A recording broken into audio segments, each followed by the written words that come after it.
Okay. Can you state your name for us today? Larry Schenkel. Larry Schenkel. What did you bring for us today? Well, I've got a couple of things. One is to show how hard it is to get information.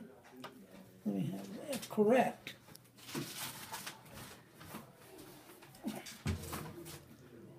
My grandmother had 3 husbands. Not at the same time. Her first husband's name was Schreiber. Her second husband's name was Schenkel. That was my dad's dad. Now, Dad was born in 1916. According to this marriage license, they were married on the 6th day of November in 1922. Oh, wow. I've never been able to find out. I'm sure it's a error, but maybe not.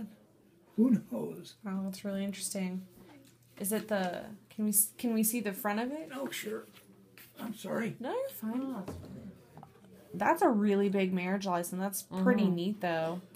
But they still got the date wrong. That's really interesting. Well, I don't know if they got the date wrong. Or if it could be.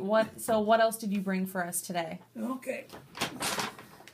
This is a form of art that they still do in Russia today. In fact, that's where I got these. I got these when I was in Russia. When did you go over to Russia and got these? Oh, boy. 1988 and 1990. Yes. Yeah. I went over with People to People. It's an organization that's set up to get high school age kids on a trip to Russia. Yeah. And we went over for 17 days the first time, and I think 18 days the second time. It's a long trip. Cool. But anyhow, I got these in Kiev, and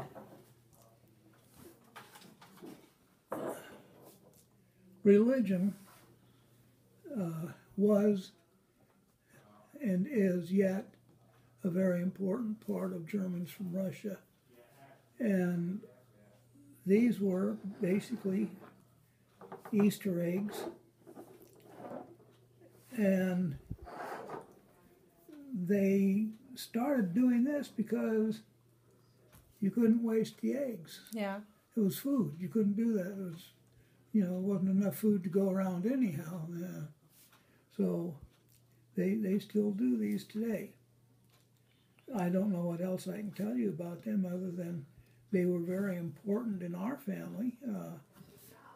Grandma made her own dye for Easter eggs, and her best one was she made brown.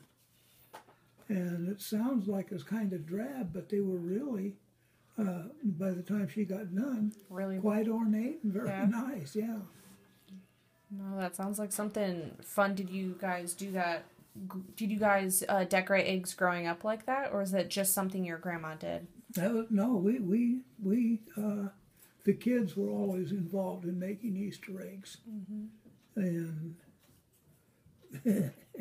sometimes we'd let them cook a little too long, but Grandma was pretty understanding after she beat us for 20 minutes. No, I'm joking. Although the rod was not spared on the child as I was a kid growing up. That was also a part of Germans from Russia. Discipline, respect. You didn't talk back to your elders. And woe be the child that did. And if you got in trouble at school, got in trouble at home as well. You were in trouble at home, but generally there was somebody in between school and home that let you know that you were in trouble too.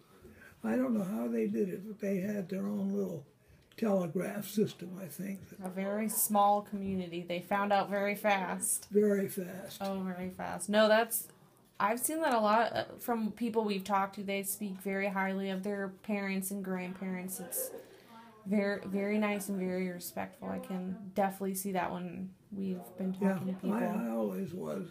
Oh, yeah. But, and then Grandma, when Grandpa Schenkel died, I never knew him, but she remarried again to a Conrad Craik. Yeah. And my wife seems to think that we GRs have a speech impediment because Grandpa Craig, which sounds like Craig, Kreick. Yeah. But, you grew up hearing it one way, and there's a lot of words that are the same way in GR homes.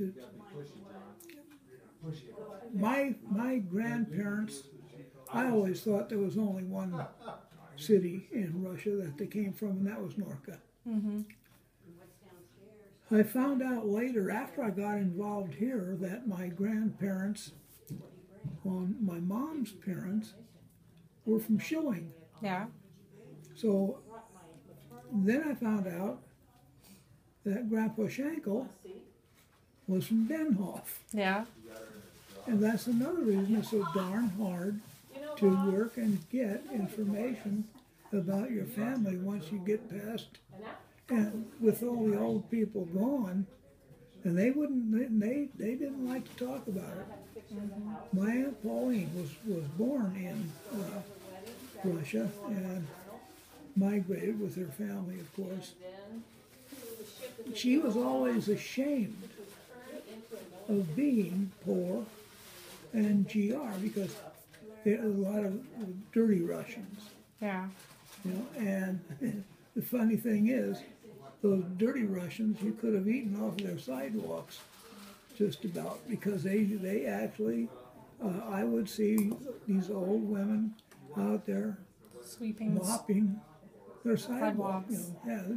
A broom and soapy water, and so we grew up, I think, in a family. It was a very loving family, except when John Barleycorn got involved.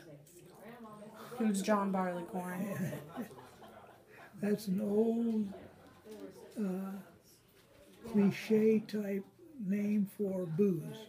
Oh, gotcha. And a lot of the GRs were alcoholic. We don't know for sure why Grandma left and came to America, but talk about guts. Here's a woman with 2 kids, comes on a ship several thousand miles, no man, just those kids and her. Yeah, and she made it work. I don't know how, but she did. Well, that would take a lot of guts, and to come over by yourself and with kids and be able to keep these really great traditions that you shared with us that's really neat, and I think that's really interesting. I'm glad you brought this stuff to show to us today, because I think it's really neat that it shows the traditions that you guys have. But thank you for bringing it